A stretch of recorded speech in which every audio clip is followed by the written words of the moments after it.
Welcome to Evergreen Speedway's Home Track Heroes on Seattle 11. Granite Construction Night at Evergreen Speedway, and here on your Home Track Heroes program on Seattle 11 once again. Welcome in. Sunday night is for race cars. I'm Caleb Hart. He is Derek Todoroff. Derek, Sunday is for race cars, and we got a good show coming up today with a lot of variety on it. Sunday is for race cars, especially sprint cars in this case. That's the sort of cornerstone of what we've got for you tonight, but also super stock, figure eight, street stocks, youth Hornets, and mini stocks. Back-to-back weeks of sprint cars, as this will be week one. We're going to have another sprint car-based show for you next weekend, so we'll just wet your whistle tonight. We'll start getting the preview in. We're even going to wet your whistle for some main events later on in the program, because we're going to start off with heat race action here on the night. Yeah, not too often we get to take a peek into those early races. Of course, we race for points in heat races here at Evergreen Speedway, not for positioning. Sometimes there are exceptions to that, but as a general rule. Well, let's send it down track side again. It doesn't matter. Well, it kind of does matter. This is for points, but it is not for main event positioning. So kick back, relax, and enjoy as we roll out the Monroe Grocery Outlet Superstock Figure 8 heat race for them. Up first, Jessica Wilkinson, JE55, is on the front row, along with Bill Fleischacker. Wilkinson sponsors Pilchuck Heating and Air Conditioning. Fleischacker, the V36 from Duval, the Papa's Bar in Monroe sponsored car. The Siskiyou Power Equipment number 43 out of Darrington is Sheridan Vincent, alongside the McCarthy General Contractor 17X out of Stanwood, Rick Yargis. Row number 3, Jeff Talbert out of Arlington. Pilchuck Heating sponsors that car. And the 98 of Aaron Flett out of Tacoma Kent Collision Center, the sponsor on it. The iconic Mary's Towing number 5 out of Aberdeen is the one-armed bandit Quentin Borison, rounding out our field of 7. So 7 cars, they're going for 8 laps, and these are for season points in what is a fun battle in the Monroe Grocery Outlet Superstock Figure 8 division. So all these drivers are going to be gunning for top spot, but it has no bearing on the start for the main event that we'll see coming up later on. Fleischacker versus Wilkinson down the front row, and we're green. Both these cars, known to be pretty durable tanks, have led this field many a time, fended with the best of the best. Fleischacker out to the early lead. Wilkinson here in second, fending off a charge coming from Rick Yargis. All you see in the background, the 5 made his way past the 98, working on the 72, now to the 43. So, Yargis, you'll note that the front of that car looking a little bit different than it did at the front of the at the beginning of the season. He used to have the full, I'm going to say almost full street stock look, where it had a full composite nose across the top front of it and more. Well, Ricky Dietz got a hold of that car, as did Richard Jones, and they took 60 pounds off the front end of that thing just by taking not just that nose piece but some other stuff off the front of it. And you can see the 17's peppy and alive. He's going to have to hold off Borison, but good run for Yargis in second place right now. Borison in the number 5 made his way forwards, flying through the field pretty quickly, now fending with the 17X, putting the pressure on Yargis. Side-by-side battle between the blue 5 and the red, white, and blue 17X, while Fleischacker taking this opportunity to get away. We are halfway home. You want to know the other reason that they took the nose, or at least the nose cover, the front bumper cover off that car away from it? Makes the car longer. It hangs your nose out there further in the intersection, so it's an extra thing that can be clipped or hit while you're out on the racetrack. Shortening the car up gives you less strike zone on it. Yeah, in a game of milliseconds like figure 8 racing, you certainly don't want to have the longest car in the field. Took a trip out to the Indianapolis Speedrome. You see the battle for the lead starting to heat up as, whoa, Fleischacker locked up into the left-hander. And that was certainly an issue there. You saw some of the longer cars have some closer action in the intersection. Really makes it a little more risky as contact between Fleischacker and the 5. Around goes Fleischacker to the lead. Goes the 5 of Borison. Bill fires it back up, and we are waiting to see if call will be made. Yes, indeed. There's the black flag on Borison. So Fleischacker, who just checked up for the intersection, that's going to hand the lead to Yargis. As he comes to a checker flag, this should be first heat race win in the Superstock Figure 8s for Rick, if he can hang on for just another second. I do believe so. Making his way through the left-hand corner, holding off Sheridan Vincent. There is the checkered, and that's a race win for Rick Yargis. Well, congratulations to him. Nice run there for Rick. Meanwhile, let's move forward. We were just talking about the street stock looking cars. Let's throw the actual street stock cars on the track for our first look at the 3/8 mile. as this is going to be an 8-lap heat race with 5 cars for the Tire Pros Street Stocks. Pole sitter for this one's Kenny Erickson. He is out of Tulalip, sponsored by Central Welding. And next to him, 27 Jerry Helm out of Green Bank, sponsored by Tiger Construction. The Millburg 69 out of Monroe was Austin Camp, alongside the Tire Pros, the Shop of Arlington's Snohomish native. The 3 is Jesse Jensen. And behind them, Lake Stevens driver, it's the team car to the 69. It's 96 Tyler Hill out of Lake Stevens. It's the Ad Taxi sponsored car. So 5 cars, going to go 8 laps once again. There is absolutely no bearing on tonight's A main event for the finish of this heat race. However, pride is on the line and season points on the line in another points battle that is by no means decided or any of that. Not at all, as the number 69 has been making his way up through the point standings. It's so far been mostly Potasic in the 06 and Jensen, who you see there, in the 3. We'll see if that dominance continues into this one, and if the chrome and red can make it to the first place spot. Out of turn number 4, coming to the green flag, and we're underway with 8 laps. Bottom groove, dominant groove on the start as give the jump to Kenny Erickson. Camp at the 69 is second. There's Jensen in the 3 car in third, quickly shooting to the bottom of the racetrack on Camp and looking to shuffle him back to third place. Yeah, you see the 3 working that low side. You saw how well the inside groove worked for Camp on the start. Looks like it's going to work just as well for the driver of the 3. Jensen up into second, already threatening for the first place spot.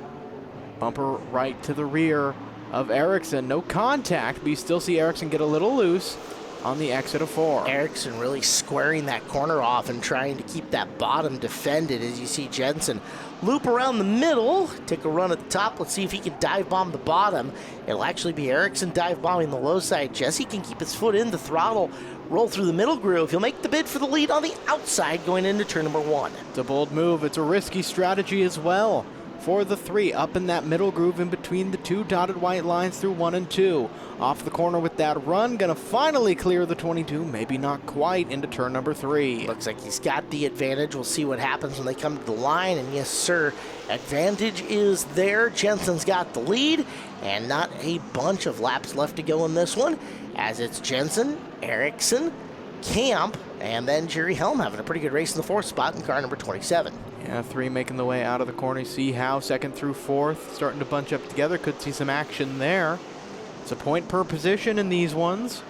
And each point can be very, very valuable. Our program today brought to you by Gene Johnson Plumbing, Heating, Cooling, and Electrical, as is always on Home Track Heroes, showing you a little bit of heat race action before we get into the main events tonight, as we have got just 2 laps to go. This is the race for second between the 22 Kenny Erickson and the 69 of Austin Camp, with the 27 of Jerry Helm hanging out in position number 4 and looking for opportunity to maybe sneak around your 2nd or 3rd place cars. Well, they make their way out of 4. Jensen will already have taken it. They will see the white flag with 1 more trip around the 3/8. Last opportunity for Camp or Helm to make some kind of move, for Erickson to hold on to the 2nd place spot, as Jesse Jensen seems to have just driven away with this one. Yeah, not even in your pick. Okay, there he is. We literally had to jump all the way to a whole new camera to get him into the screen. So Jensen will take the W. Rest of the field remains unchanged, as we have got 1 more heat race coming up. Here's your preview edition for what we're looking at and coming up in tonight's main event, as the Granite Sprint cars onto the racetrack for their 8-lap heat race. And on the pole of this one, it'll be Chloe Hudson in the 8H out of Post Falls, Idaho, sponsored by Speed Mart. Greg Middendorf in the 4 out of Snohomish, sponsored by Middendorf Motorsports. The Austin Electric number 15 out of Arlington, Jacob Austin. Start alongside the Fleet Service 44 out of Linwood, Todd Coleman. The 3rd row, the Bean and Brew on 532, number 19K, Kyle Secord out of Camano Island. And Tony Offit's the 8A from Portland, Oregon, sponsored by Upland Excavating.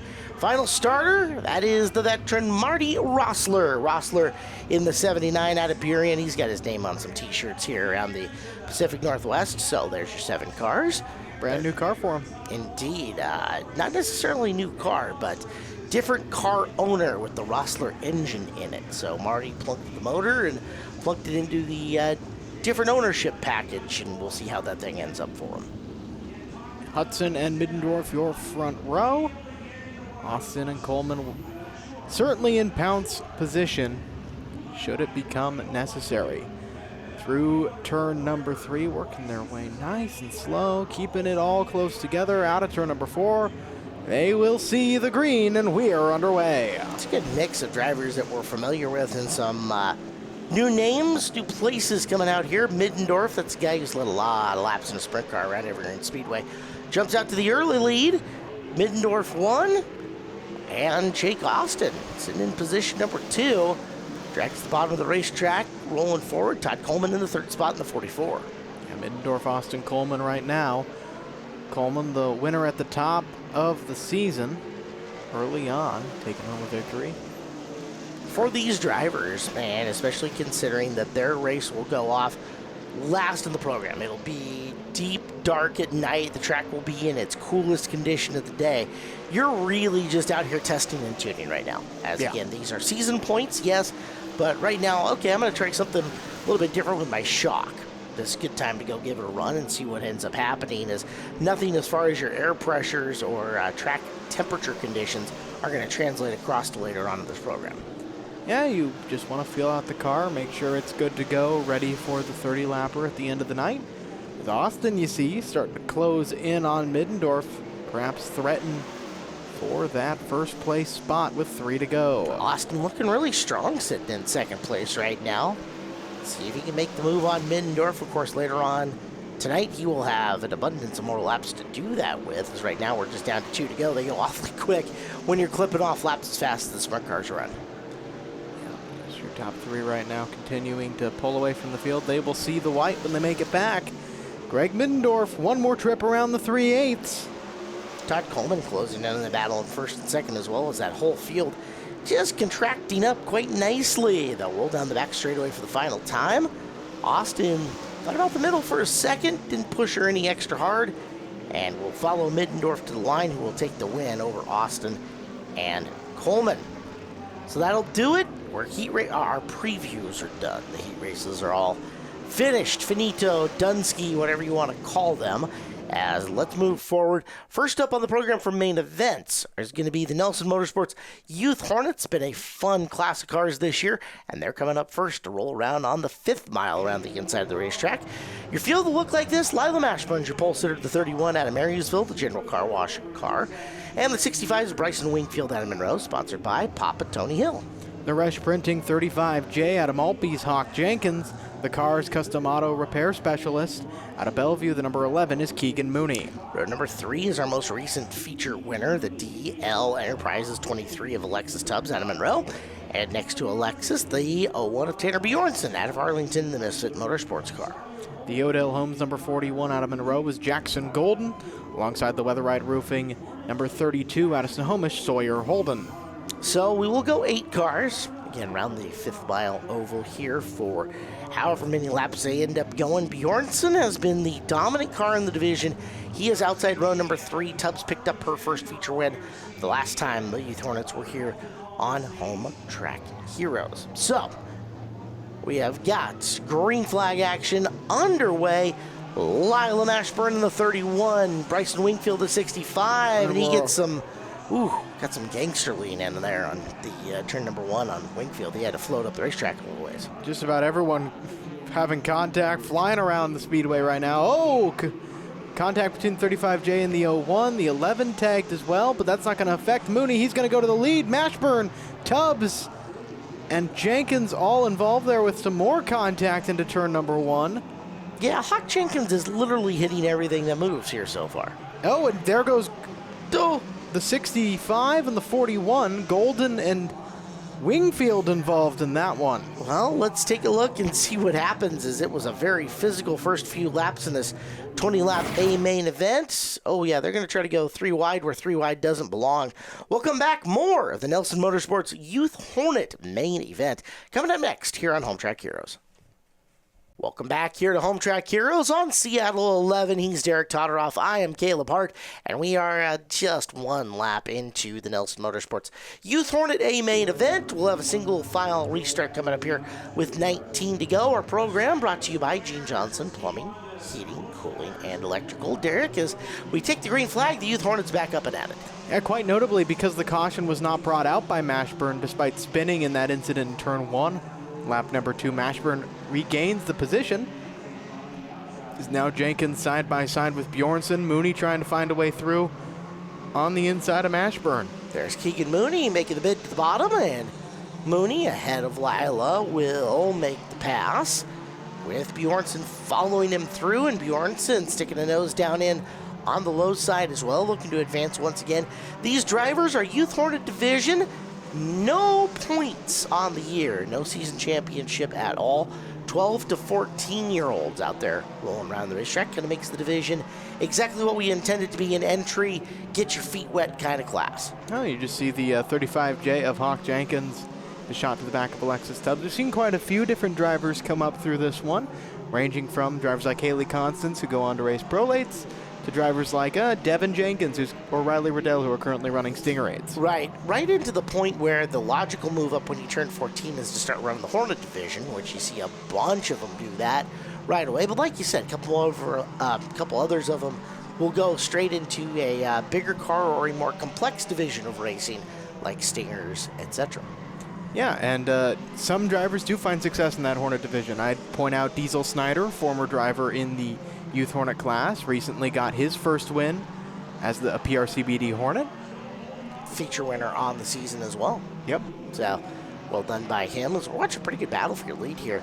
Bjornsson, Tanner version, chasing around Keegan Mooney. Mooney doing a good job holding off the lead. And typically this year, when we've seen Tanner Bjornsson get to second, doesn't take too long for him to get to first, but Mooney doing a really excellent job of holding his line and fending him off while approaching slower traffic. Yeah, Mooney's number 10 continuing to hold on. Golden going to be the car that goes a lap down. Third right now belongs to Alexis Tubbs. You see the 35J of Hawk Jenkins on the hunt as well as we ride along with Keegan Mooney. All right, so we'll get the in-car from Mooney as he traverses our track here at Evergreen Speedway. Tubbs will make her way around the slower traffic, and wow, look at Keegan. That is just very easy steering wheel work. Back to straight, back to almost a fixed position in and through the corners. Keegan doing a very good job of keeping his hands calm and running the same lap, a very similar time in and time across. That is excellent to see that Mooney has got the 11 car under control here today. Yes, he seems to have it figured out. You can see very simple footwork he's going with here. Down, got that nice camera view to see that. Just the brake and the gas, surprisingly. No use of the clutch. You can see that third pedal sitting a little bit to his left. Well, if they found gearing that they like, found tire sizing that they like that works for the race gear that they're going to run in, no need to shift back and forth. It's one less thing for the driver to have to worry about over the course of the race. He can just hammer down and focus on where he wants to point the nose of the race car. Yeah, left side of your screen, we got Sawyer Holden battling it out with Hawk Jenkins. Both of them coming from racing families. Hawk's father, a former just figure 8 driver. I think he ran both Super Stocks and Outlaws. I'm trying to remember if it was one specific one. Well, lots of Jenkinses in the figure 8 divisions now, specifically the Stinger 8 classes. There goes Holden, whose family has raced a whole bunch of different kind of cars, and Hawk love tap to the back of Holden. That'll open up the bottom going into turn number 1, see if you can drive back through it as we flash back to your lead. Yeah, Mike Holden actually has a win this year in the Legend class. His on the road course. Uncle, Jeff Holden, is a TA2 champion out there for the road course enthusiasts out and around. As we watch Sawyer Holden in the green car and Jenkins taking a very fast right-hand turn off into the 5/8. Meanwhile, this is for your lead. Keegan Mooney and Tanner Bjornsson, 3 to go. Good race here for Mooney, who's just a little ways away from completing it and taking the big trophy. You gotta wonder, is it full defense mode right now if you're Mooney, or are you just focused on running your race and hoping that the 01 doesn't affect that? Well, you're down to 2 laps left. Bjornsson closed pretty significantly the last time around. We'll roll into turn number 3. Here's the white flag. Bjornsson literally threw the car into the corner. It got half sideways. It's right there on the back of Mooney. This is for the win. Not a whole lot left to go. Mooney and Bjornsson down the back straightaway. Bjornsson might have to send it in deep in order to get something out of it. Not going to work out. At turn number 4, Keegan Mooney crosses the line. Race winner is the number 11. Bjornsson will settle for second. Tubbs will take third. And let's go talk to him on the podium. Alexis coming in third here in the first race tonight at Evergreen Speedway. Again, we talked about this earlier. How was the race for you tonight? It was crazy. There was a lot of commotion, especially at the beginning. Oh gosh, yes, especially at the beginning. How long have you been racing? This is only my 6th race. Only her 6th race. Wow, congratulations. Alexis coming in third tonight. Congratulations. All right, Tanner, who are your sponsors for your car here tonight? Well, I gotta thank my mom, my dad, my grandma. You got to do that first, right? Yeah. Yeah. Of course.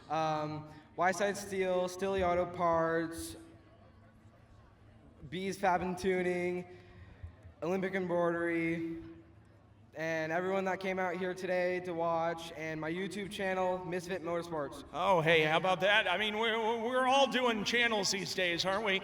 I got to ask you, was there a little Dukes of Hazzard influence in that car paint job there? Is that you or is that the parents? That's all me. That's all him. That's what I'm talking about. Give it up for Tanner in second place here tonight. Keegan, you had a great race. You had some great heat races here tonight. Talk about how the car was driving. Oh, the car was amazing all day. After the last 3 races, we were expecting something horrible to happen today, and I'm very glad it didn't. It's been a while since we've gotten a win, and it's honestly infuriation. Just dedication is what led me to this win. I love the business in the front and the party in the back. I love that hairstyle. How long have you been racing here at the Speedway? This is my only 2nd year. Give it up for 2nd year and youth winner tonight, Keegan. Well, big congratulations to Keegan Mooney getting the win in the Nelson Motorsports Youth Hornets. Let's take those Youth Hornets and let's upsize them a little bit. It's mini stock time. Add some, I don't know, technology improvements to your suspension and some more horsepower, and holy cow, 9 views of mini stock action as we're here on Pace Laps. Pole sitters Randy Dittmars, the ATR Andrews Truck Repair 61 from Snohomish. Austin Kramer, the 14, Northwest Security and Sound out of Snohomish as well. J2 Racing Parts riding along the J21, the Monroe native Justin Brave. Alongside him, the Edwards K&S Construction 33 out of Lake Stevens, Ryan Hausenflock. 3rd row inside, it's the 18 of Paisley Bender from Snohomish. Strideline Socks, the sponsor there. And the 12th of Gavin Ballou from Marysville, sponsored by Absher Build LLC. Row 4, both Tire Pros of Arlington cars. On the inside, the 81 of Bobby Fisher out of Lake Stevens. On the outside, the Snohomish native, the 18J Jackson Beckel. Row number 5, it is Travis Woodward in the 16 from Lake Stevens, the Brava Pizza and Snohomish car. And Jimmy Absher in the 26 from Marysville, NPM Welding and Fabrication. The PRCBD.com 221 out of Everett Lyndon Smith, the United States Seafood Federal Way native, the 72 of Ronnie Absher. That's your field. They come out of turn number 4, and they see the green. We're underway. Sure looks like a darn near full invert here tonight for the mini stocks. They're going to go side by side. Dittmers and Kramer. It's Dittmers down low as Ryan Hausenfluck going all the way up to where the expensive liquor lives. Up and around he goes to the top shelf, and your new leader on lap number 1 is Ryan. Ryan was your top left view there. We're going to come back into our single box. Still 3 wide, this time for 3rd. Dittmers and Ballou going up the track. Beckel taking advantage and will slot into 3rd. Making the move for 2nd now on the inside of Kramer. Taking a look, this is Ballou's first week back after injury, so Gavin jumping into the race car, trying to roll his way around the outside and secure that spot in the top 5, but it's going to be Absher in the 26 working the bottom. Now he's up on the back of Kramer, and Absher, I think it was shot out of a cannon right by the 14 of Kramer.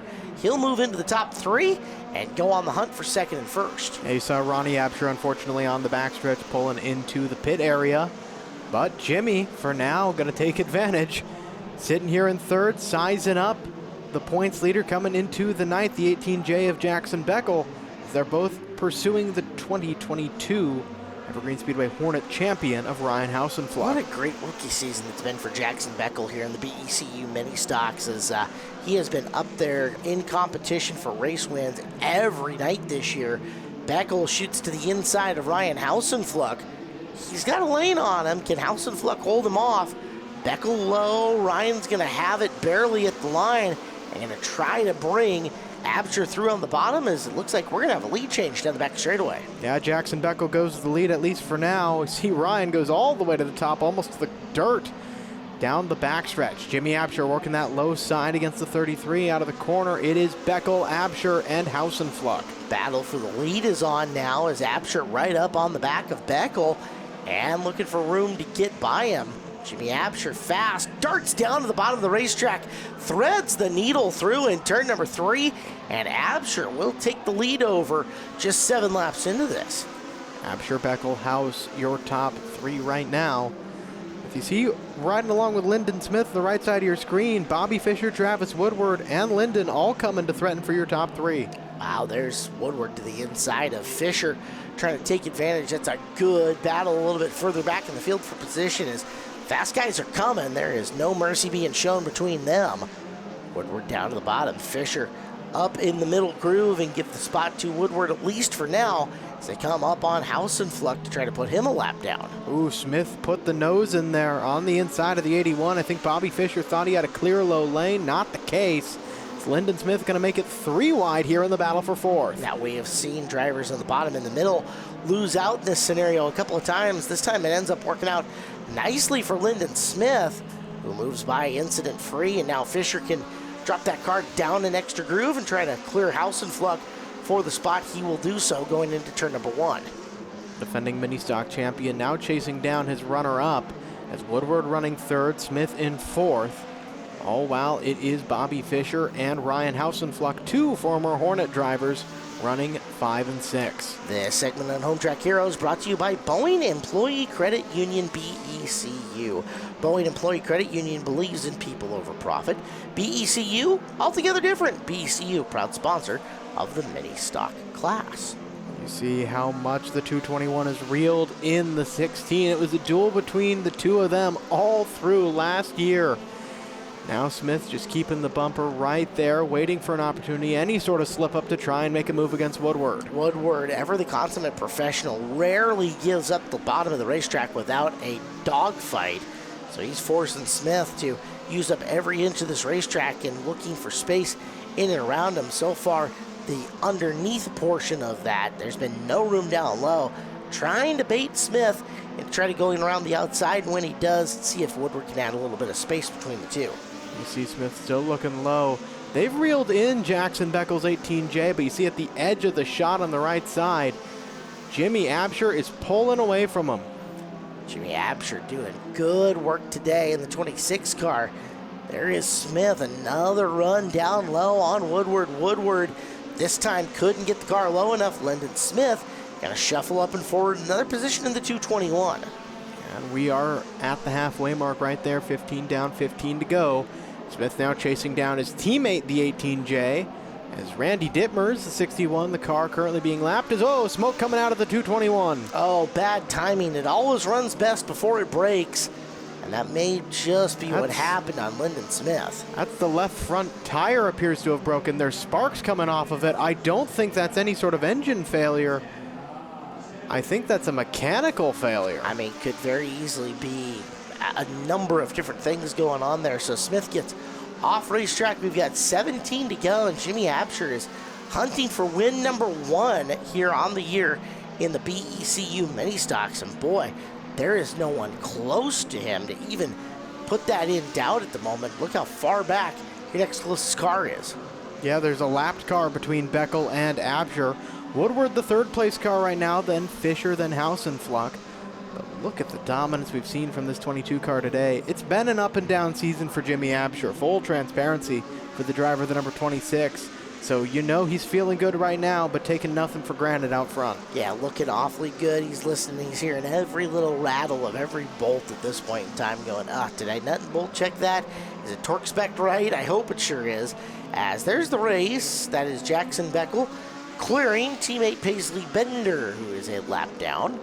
He'll get up around to do so. We'll see if he can make any progress here on the 26 Jimmy Absher, but Absher just, again, with nobody in front of him, this has been clean air the whole time, just putting better laps together the further this race goes. and that's going to be a hard one. We saw how Beckel had fallen off from the back of the 26. Might have come under fire from Smith had Smith been able to stay on the track. Woodward seems to now be closing that gap to possibly threaten for second, but he might not have enough time, as when they make it back to the line, it'll be 8 to go. Jimmy Absher just quicker than a hiccup here on Home Track Heroes as you watch Jackson Beckel just put good lap after good lap together. There's Woodward in the third spot, hoping for something to happen. You want to talk about your pros, your consummate professionals.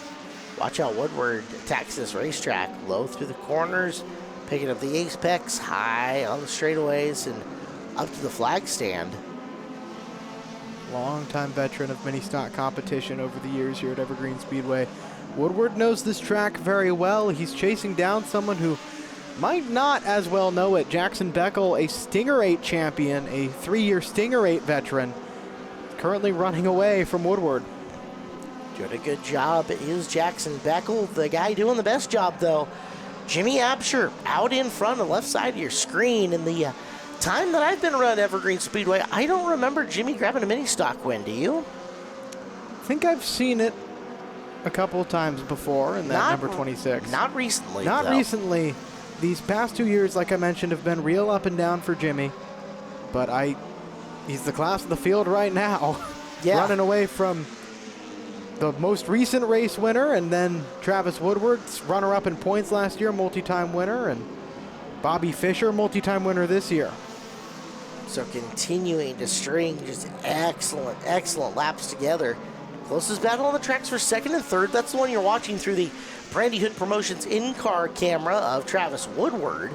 Just trying to find some space around Jackson Beckel in the 18, and Beckel technically solid. He's got good guys in his corner, good trainers, as they're helping him make the best of his rookie season. Time at a very, very small minimum. That sands in the hourglass are all trickling out. Jackson Beckel in second in the 18. Travis Woodward third in the 16.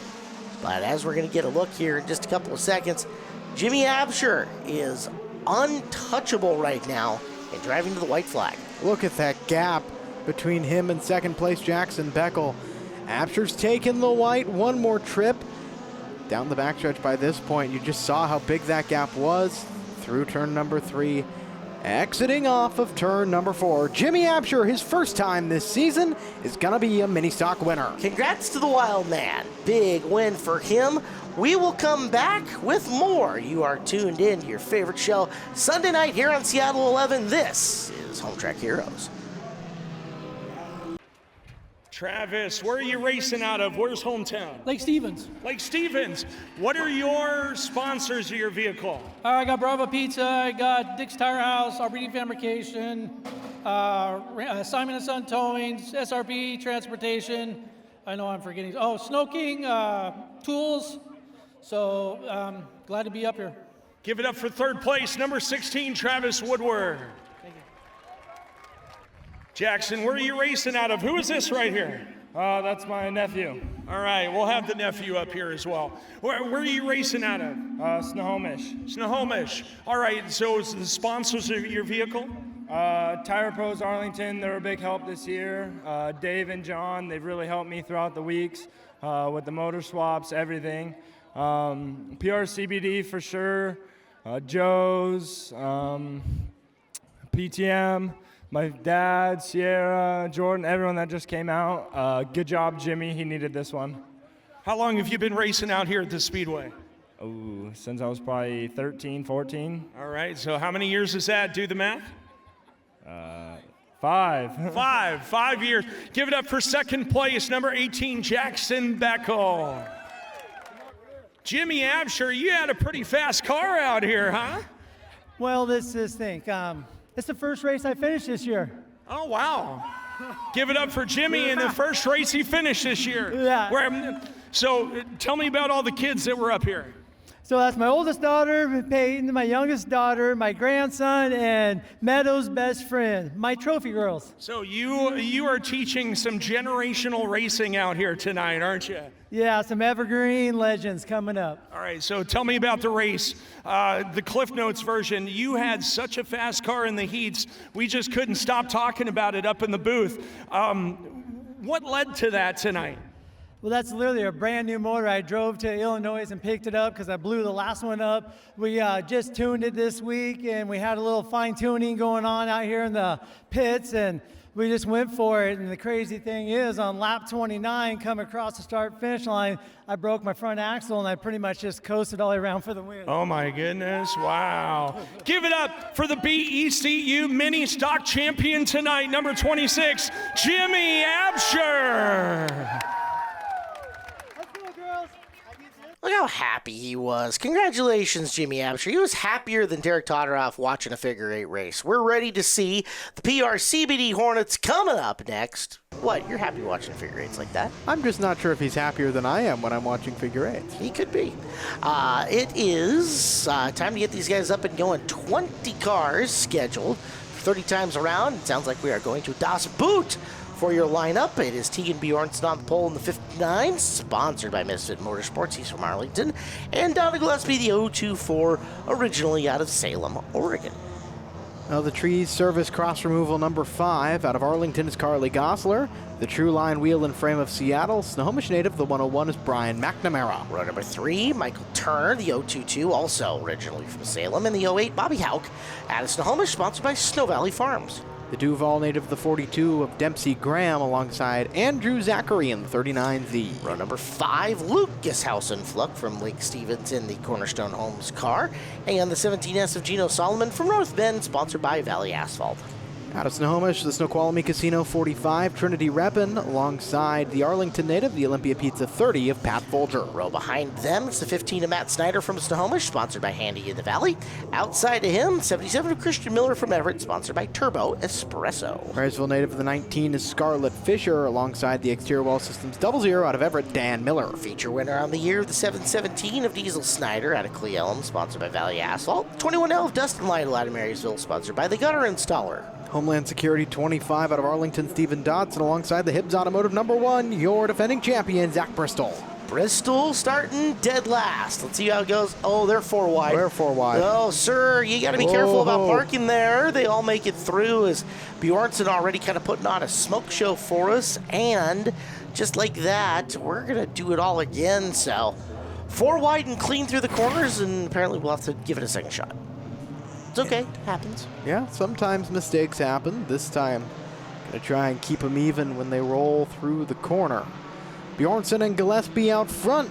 They will see the green, and we're underway once more here for the Hornets.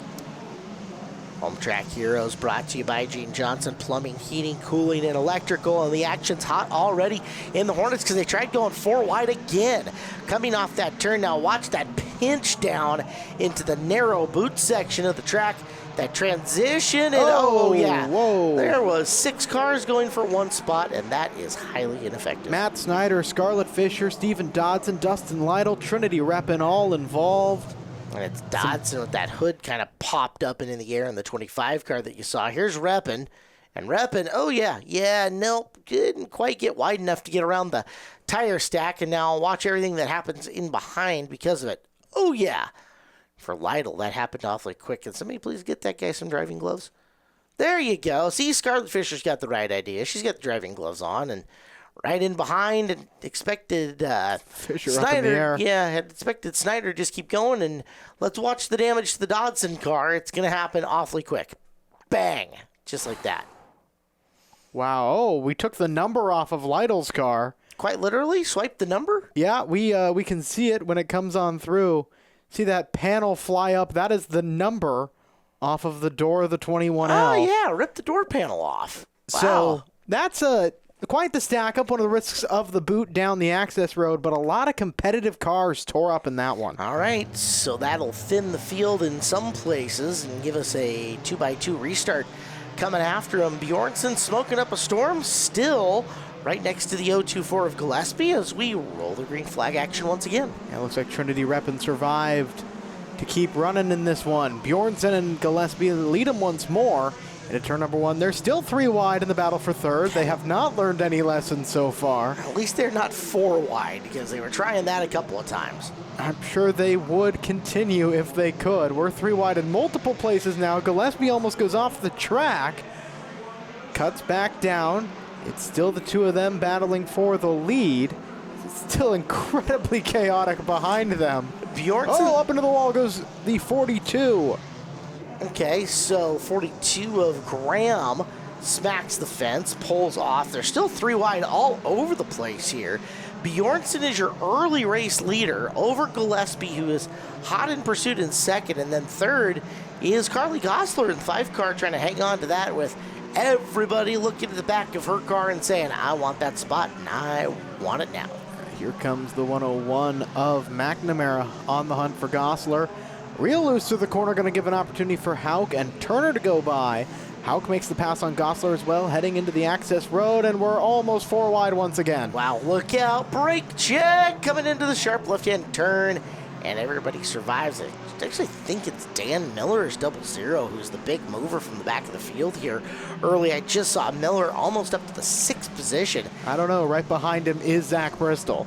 Yeah, okay, so 2 big movers coming up from the back of the field already. So we'll get a look at Diesel Snyder, the 717. He is in the right-hand screen here as he looks for opportunity to come through. And nope, we got one around. It was McNamara, the 101, who just went cattywampus. And we just saw the rear bumper tore off the back of the 77. Now Dan Miller's cattywampus into the infield grass in 3 and 4. He'll rejoin. Snyder side by side with the 1 of Bristol right now. Still cutting our way through the field on the left side of your screen. You can see the damage to the 77. The bumper cover continuing to drag. Crossover attempt there from Bristol on Diesel. Not going to work out this time. 717 can holding off the 1 right now. We laid some commentators' curses there out on the field. Name of the new podcast that Derek has got up and going. Yes, thank you. Cheap plug. As they roll down and around the boot, we're watching Snyder on the right-hand side and watching whoever comes into the screen on the left-hand side, because the boot has had some action in it for sure. You got to wonder if Miller's going to look to shake that bumper cover off at some point in time, because it's essentially just target practice. Hauk just was slowed up there in 3 and 4. Got a shot to the back from the 717 of Diesel Snyder. Now Bristol trying to make a difference against both of them, and they might take it 3 wide again. Oh, look out. The back of Bobby Hauk seeing some action, and you're right. They're 3 wide down the boot, where Bristol is going to pick up 2 spots for the price of 1, and Zach Bristol quickly moving up to the front of this field as he snags 2 positions right through that 1 corner. Man, one could argue that's the Bristol way right there. Down the short chute before the right-hand turn. Coming into it, we're watching Bristol in the 1. Snyder directly in and behind him right now here in the PRCBD Hornet Division. PRCBD, swing by their place in Arlington for all your CBD questions or needs. For people, pets, and more, go to prcbd.com and use the promo code RACE. Cut back to our main view as you see the bumper continuing to flap around on the back of the 77 of Christian Miller. Bjornson out front right now, Gillespie, and then Zach Bristol, who has made his way from the 20th starting spot and is now contending for 2nd. In 8 laps, in fact, Donna Gillespie, you're in trouble. Here comes Zach Bristol. The 1 car flashing forward and at the line. Move him to 2nd. Tegan Bjornson, I don't know how far out in front of this pack you have jumped out, but it may not be nearly enough, because here comes Bristol. He'll be battling for the lead in no time. Historically speaking, if Bristol can see you, you're not out of the woods. As the number 1, the defending champion and the points leader, reeling in the 59 of Bjornson. And if you'll remember, speaking about going for the track championship here in the second one, he said, be really cool to get 2 in a row. So he is definitely gunning for it, and he now has the race lead from dead last up into the front. Zach Bristol going to set the pace here on this main event. You see that Diesel Snyder has also made his way up into 3rd. Will likely be trying to chase down and follow the number 1 of Zach Bristol. Bjornson in the way right now. Is 717 going to go to the low side? Both of them raced Youth Hornets against one another back in the day. as Diesel clears and is up into second. So nice move by Snyder. Now the question is, with no slower cars in between them, what can he do with Bristol? Bristol had some gap in between them when he made that 2-for-1 move, and it didn't look like Snyder was able to close anything down. However, this race still very long in the tooth. A lot of laps still to go. A lot can change. You see Christian Miller with the flap and bumper cover starting to close in. Might be able to threaten for a podium spot here. Sitting at the edge of the top 5. Coming around here onto the access road. It's every time it hits the ground, it bounces back up, just flapping around in the wind. That's no good. Although, you know, it's not like these things are exactly aerodynamically great, so it's not causing them too much consternation on there. It is making for a nice visual for the fans out at Evergreen Speedway and all of you on Home Track Heroes. As he is clear now up into 4th, past Donna Gillespie. Might even be hoping for a little bit of contact perhaps from the 024 to take that bumper cover off. Yeah, just a straight power move there by the 77 of Christian Miller, and now coming up on the 59 of Bjornsson. As we're approaching the halfway mark here in this main event, it is Christian Miller who we're watching the 77 car, albeit with the rear bumper cover flying around in the wind and looking to make a move into a podium position as he rolls in on the 53 or 59 of Tegan Bjornsson. Right up to the back bumper of Bjornsson. He wants 3rd, wants to chase down Diesel and Zach Bristol. As making the move to the inside, coming across the line, we are at the halfway point. 15 down, 15 to go in this 30-lapper. And Christian Miller has grabbed 3rd. Ah, the power of running good rivets, right? That's all that's really holding on the bumper cover at this point in time is a very strong riveter 4. As we'll continue to watch that, he quickly put some distance in between himself and Bjornsson here in this main event. Bjornsson 4th, long ways back between him and Gillespie, although kudos to those two. You know, you don't see your front row hang around in the top 5 for a whole long period of time, especially when they start getting past. And both those drivers managed to get away from the field and have very strong runs going. Now, see that? Here comes Dan Miller making a comeback. Yeah, Dan Miller has worked his way from the back forward. He has been passed by the 1 in the 717, but that doesn't seem to faze him too much. As slow and steady wins the race, you know? Well, you remember earlier, he had made a run. He was up ahead of those 2 drivers and got sideways coming off the bottom of turn number 4, which cost him not only momentum, he had to fire the car back up and climb through the years to go, but track positioning to him as well. So he's had to run those drivers down and pass them just to make his way back in the top 5. And now, knocking on the door for 4th as he's got a bit to the inside here in the first corner. Yeah, you see him there, not able to find it this time. But against that Army Green, 59 might have a route to the outside or crossover perhaps through the access road. It's Tegan doing a great job playing defensive right now. I think Miller knows he's got the faster car and might wait for a more wide open opportunity to make the run through. Watch him here. He's going to climb up to about the door panel and now just kind of outbrake 59 Bjornsson into turn number 1. That's a very safe passing zone for the 00 of Miller. He will make the pass. He'll take 4th. Now the question is, we're coming in 10 laps to go. Does he have anything in trying to catch his son, Christian Miller, or your top 2 who we haven't seen since the Stone Ages at this point? Well, I don't know, but while they were down the backstretch of the 1/5 mile, we'll see if we see it again as Miller takes the left down 1 and 2 here. The toe or the top of the boot, depending on how you look at it. We'll head back up front to the number 1 of Zach Bristol, making a move to the inside of Trinity Reppin and Gino Solomon. And we'll get a view, I think this time, you look into the backstretch, I believe there's a discarded white bumper. I think Christian Miller has shaken loose his flapping bumper. Well, it took him long enough. Sheesh. Either way, good for Christian. Hopefully he can keep it up as Bristol, he's working in the single digits now. He's down to 8 laps to go in a dominating performance from him and working in amongst slower traffic and trying to put them laps down. Gosler next up on the agenda. Sneaking up on the 5 and moves from the outside to the inside coming off the corner. And so long as Carly's heads play nice, put another one down a lap via Zach Bristol. Man, swift and clean. It's like watching a surgeon go to work, the way he cuts his way through this field. Or a big bald guy animated on a commercial. Mr. Clean, Mr. Clean. I don't even know how to react to that. You're I'm going to be not. honest. No, I know the ad you're talking about. I heard you. It's just sometimes you're too young for my witty references. It's okay. We'll work on it. I know the ad. Oh, we got a car stopped infield. We do. It's the 59 of Bjornsson, we understand. So, Bjornsson, good run for him, stopped. We will be back with the conclusion for the PRCBD Hornet main event after this on Home Track Heroes. Well, we've got to finish off our Hornet main event, the PRCBD Hornets, adult version of them here on Home Track Heroes on Seattle 11. Caleb Hart, Derek Todoroff, and we're down to just 7 laps to go and a stacked up field coming to the restart. Zach Bristol has run from dead last to your lead. Can anybody play spoiler on this one? About to find out. This green flag is out. Our program today brought to you by Gene Johnson, plumbing, heating, cooling, and electrical. I feel like it's worth noting we started with 12 cars. We are down to 11 on this restart. As the one machine pulling away, it is a battle right now for second. Christian Miller and Diesel Snyder.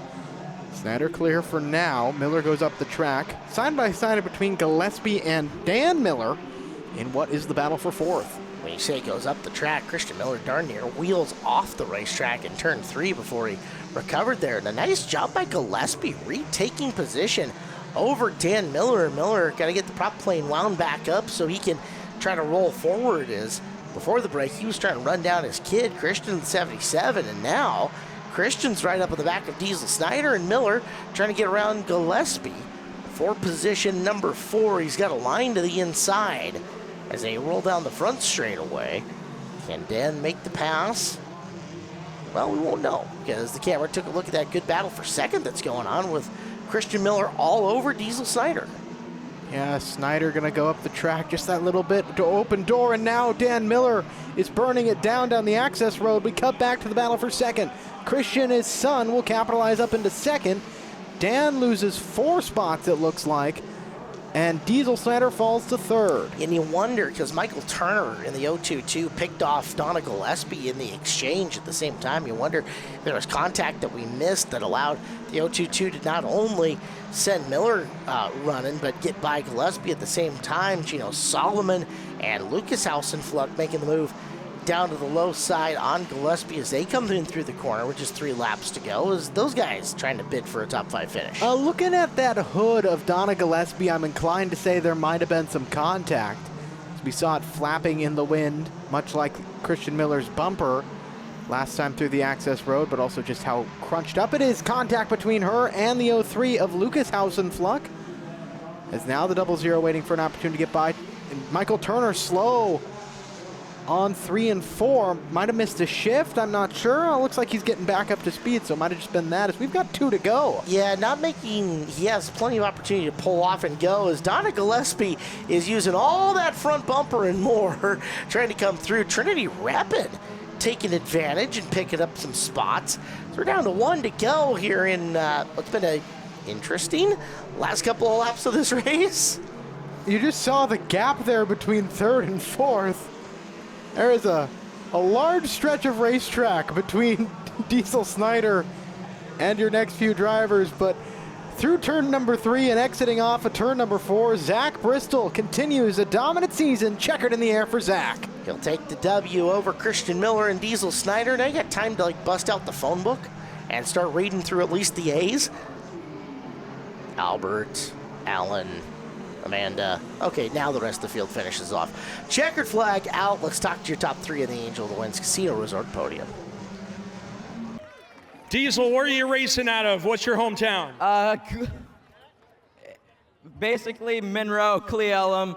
Nice. Who are your car sponsors? My car sponsors are Valley Asphalt, Handy in the Valley, Falls Compound Pharmacy, Hair Rink, Snow Falls Credit Union, North Bend Chevrolet, Bus Drivers, SC, and Brandy Hood Promotions for the videos. Give it up for 3rd place, Diesel Snyder. All right, Christian, could you feel that bumper waving on you back there? Yeah, I heard something back there. I kind of figured the bumper got ripped off, but, just made the car a little bit lighter and made me go faster, I guess. Where are you running out of? Where's home for you? Everett. Everett. What are your car sponsors here tonight? I got a whole list. So, I got Turbo Espresso, Exterior Wall Systems, Rick's Mobile AC, Gardner Properties, Blackwood Homes, Fast Eddie's Tire Pros, Whiskey Years Over, Dodson Motorsports, Brandy Hood, Brandy Chavez for putting the camera in my car tonight, GN Northwest, Performance Machine, and everyone in the Hornets Nest group. I love you guys. You guys are the best. All the fans, love you too. You guys rock. How about that cheat sheet by second place, number 77, Christian Miller? Zach, where's your hometown? Right over here in Snohomish, Washington. You got to love that. Who are your sponsors of your car tonight you want to thank? Hibbs Automotive, Tommy and Candy Hibbs, they own that car. They give me the pleasure to run it every single Hornet race. Bennett Design Construction, Gourmet Latte, Village Transmission, Townsend Peterson LLC. My good luck charm there, Jenny Beaners, is for you as always, brother. My beautiful girlfriend, Sarah. We got a little injured at work during the week, and she's been taking care of me all day, and thankfully we made it through the race. Sarah gets a shout out too. That's pretty good. All right, so talk about the race. It wasn't wire to wire. So what helped you get to the front and stay there? A lot of lucky breaks. That pilot down in the access road, that took about 3 of the fast guys out, and then my teammate Dan in 00, he's fast too. He spun out in the water, and thankfully we got lucky, got through it, and I was nervous about that yell. I've been side by side with Diesel before after on a restart, and he got me last time, so thankfully this time we got him. Your champion of the Hornet main tonight, number 1, Zach Bristol.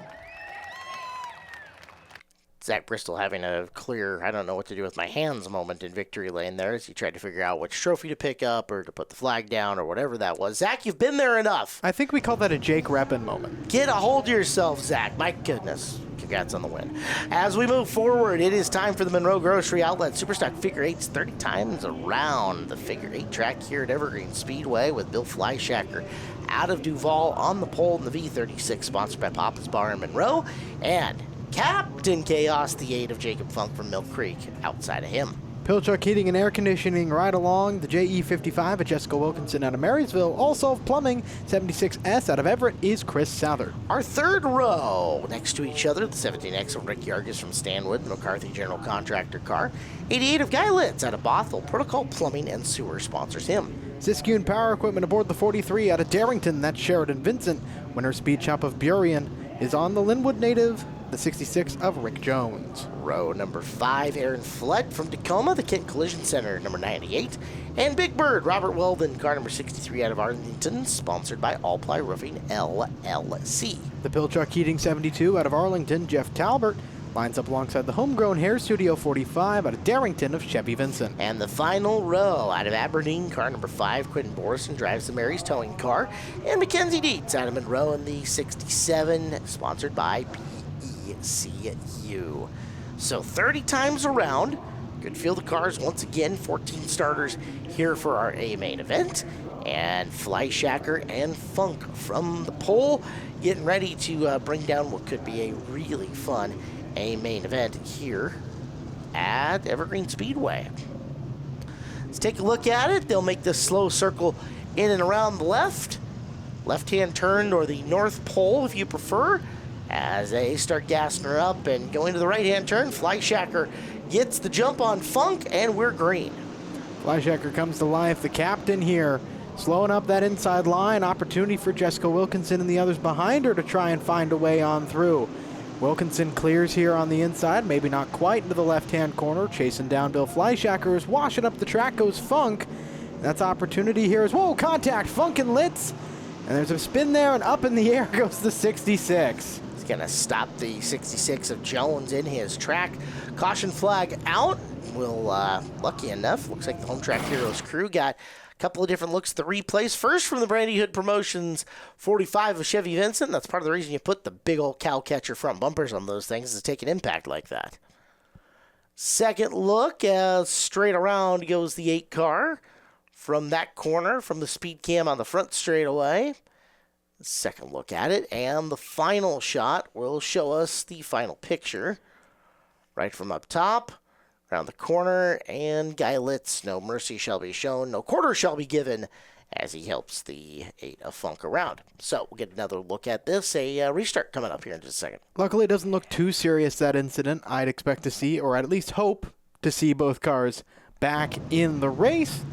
As Flyshacker has control, he will be leading the J55 and the 76S. So we got a lap down.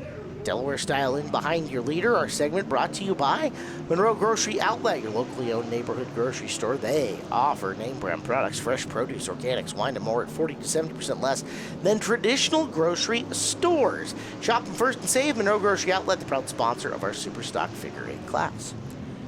Southard there was contending with the JE55. Jessica Wilkinson putting a lot of pressure on there. See, Wilkinson's got Vincent behind her. Still fighting side by side with 76S, but they're not letting the 36 of Flyshacker get away. Yargis and Vincent in 4th and 5th. See Flett and Borison coming quick. We're riding along with Borison on the right-hand side. They were all playing really nice until Southard just pushed the bottom, going into the right-hand corners. Now he's ahead coming into the intersection. Can Flyshacker rally back and retain the lead? He's got it for the time being. Chris, though, opportunity to work solely into possession of second, and he's going to take that. Borison just went up into the air there for a moment. He's given some contact to the back of the 98, perhaps letting him know his displeasure, or perhaps getting hit from behind. Southard goes up the track, perhaps issues for him. Who knows? It's chaotic. You got to just keep going. That's figure 8 racing. Everything can and will happen at some point in time over the course of the main. So, Flyshacker, Wilkinson, and now Vincent in the 3rd spot. And Vincent's got a little bit of freedom to explore high-lows. He's got a bit of a gap between himself and Yargis. Let's see how he chooses to attack Wilkinson and go in after second. Yargis, Flett round out your top 5. Borison there at the edge, waiting to find a way on through. And see the 36 of Flyshacker, mirror full of Jessica Wilkinson. With Vincent keeping it patient so far. We know how strong that 36 is. Steve Peters just jumped back into that car a couple of weekends ago for our Figure 8 Nationals and led a bulk of the laps here in that main event. So we know it's got power. We know it's got handle. The question is today the day that Flyshacker can rein it in and bring it the rest of the way? We're a 5th of the way through the race. And so far, so good for Bill. Wilkinson, then Vincent, followed by Yargis, and sitting in the 5th spot, Aaron Flett having a nice run. Just a short little side note, you might have saw Captain Chaos there. He and Rick Jones both did continue. The car that I don't think did is, I believe, Chevy Vincent. Is not still in this one. I think he might have done some damage from, we saw that big hit to the back, maybe cracked something in the radiator, something along those lines. Chevy Vincent, that car, the winning car from Figure 8 Nationals with Dawson Cox aboard. So knock out a contender early on as Flett working to the outside on the 17 of Yargis, and coming on through, Quentin Borison. See an opportunity. Heck, Borison might be able to get 2 for 1 here, depending on how this shakes out.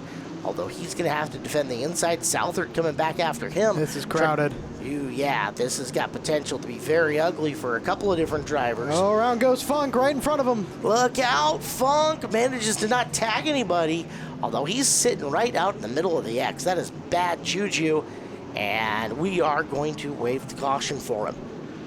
Not going to get a replay of this one. We will get Funk fired back up and around. We're back with more Superstock Figure 8s coming up next here on Home Track Heroes. Well, we are just a handful of laps into what's shaping up to be a pretty darn good Monroe Grocery Outlet Superstock Figure 8A main event here on Home Track Heroes on Seattle 11. Bill Flyshacker is out front. The guys in the booth, the disembodied heads with voices. I am Caleb Hart. He is Derek Todoroff. Yes, and I am. We are green. Coming off the corner, it's Vincent pushing hard for second, maybe the lead getting into this first set of corners. He's got a bit of preferred line there through this right-hand corner. Flett here pushing 4th. He is side by side along with Jessica Wilkinson right now. They stay neck and neck. Flyshacker loving this assuredly out front. Appreciating that no one threatening his race lead at the moment. Well done, Jessica Wilkinson, really battling for that second place spot. She's having a great run here tonight on Granite Construction Night on Home Track Heroes. Program brought to you by Gene Johnson, Plumbing, Heating, Cooling, and Electrical, as I levied the commentator's curse, and it jumps up to rear its ugly head. Oops. Yeah, the announcer's curse right there. making a move to the inside line. It looked like there just wasn't enough room, and Jessica Wilkinson, unfortunately, smacks into the Uke tire. Yeah, so as if you didn't all see Jessica taking on the Uke tire and the Uke tire kind of winning. Let's get another look at it. Oh, say, I don't know, 4 times just to make sure you didn't miss it. Thump. There's one. Coming through. Here's from Rick Yargis' point of view, and thump. There's 2. Good dodge by Yargis. Number 3, Flett says, hey, Jess, thump. And now the 4th, the coup de grace into the turn, thump. And yeah, car versus Uke tire today, Uke tire wins. Generally speaking, I feel like that's a fair roll. So we're going to stack them back up. We're going Delaware style once again here on this restart. Aaron Flett now with the side-by-side position with Sheridan Vincent. Sheridan Vincent. Coming in row number 2. Green is out. Flett getting a great start. And if he can pull her down, which he does, he will secure that second spot. So nice move, Aaron Flett. He's into second and trying to chase down Bill Fleischacker for the lead. Yeah, great jump there for Flett. He is right there at the back bumper immediately of Fleischacker. You still got Vincent, and then it looks like Vincent trying to fend off Quentin Borson, the one-arm bandit, to his inside. Vincent might fall in line or get pushed up a little too high. Southern had an opportunity, not able to take it. Top 3 are Fleischacker, Flett, and Borison. So let's go into our Aaron Flett fun facts. I only know him from the Legend Car Racing, but he does have some good help in his corner in the pit area as John Zaretsky's down there helping him work on that super stock, right? Yeah, Jay-Z is working on that super stock figure 8. That's a new to them vehicle. I know that it had some Wilkinson tuning, but prior to its trip into their hands, as it's a competitive car from what I've heard, and Flett was just getting used to the figure 8 course. And he's really taken to figure 8 racing quite well, as you can see right here. I mean, it takes quite a bit to hold off Quentin Borison. Now, the car looks a little squirrely, but he's managed to get it under control, and Borison not being given a free pass into second place. He's going to shoot the outside here, and you can see Flett is dealing with that race car being loose, but it's got speed. Question is, does it have enough to hold off the 5? And the answer, not through that pass. Yeah, loose might be an understatement. That 98 car is sliding around like it's on ice. Pressure coming from Sheridan Vincent behind Flett. It's your battle for the lead. Borison taking the high line against Fleischacker. These two have fought many a time before as Fleischacker falls into second. New race leader, the one-arm bandit. So Borison jumps it up to the top spot. Almost looked like Fleischacker braked too hard getting into the right-hand set of corners the last time by, and it cost him a lot of forward drive. Now Vincent all over the back of Flett, looking to jump back into the top 3 as tail end of the intersection is starting to warm up a little, Derek. Oh, contact between Yargis and Jones. They're going to go way up the track, entering into the intersection area. Still lots of beating and banging further back. You see the view from McKenzie fighting with both Sheridan Vincent in front and the 76S of Southern behind. As Fleischacker going to put a lap here on Captain Chaos of Jacob Funk. Funk there on the low side through the right-hand corner has drifted up a couple of times previously. And he will slide out of the way up to the top side now as, whoa, big lock up there for the 36. Sideways, here comes Sheridan Vincent contending with Flett for third. And Vincent was almost in trouble. There goes Flett around. He'll collect deets in the process. Cars strewing about everywhere here as laps were rapidly running out. And we will see yellow flag action for Flett and Dietz here. And let's get some replays and a look at how it went down once again. Riding along here with Flett, you see the 36 get loose, and as a result, 43 got underneath him. He just goes around, and that tag there, immediately you see steam coming up. I think might have just punctured a water line. Here's the view from McKenzie, and just right around goes the 98. Nowhere for her to go. Yeah, easy to knock off a radiator hose or something like that. She come through the corner, and here's a look at the chain reaction, and Southard, nothing he could have done there. He just had to keep in the gas as best he could and hope that he came through it. So another looking through, and yep, you saw the back end of that flight car, which was already a little loose to start with. Start coming around, chain reaction, and, well, we'll get another restart looking here. This is great news for Quentin Borison and the rest of the field. Opportunity abounds, chance to pass, or other side of that, chance for guys maybe to fade backwards. And here is the one-arm bandit in control, the Delaware style. It will be Vincent and Fleischacker, then Litz and Talbert, both of whom were not even running the top 10 early on. Green flag in the air.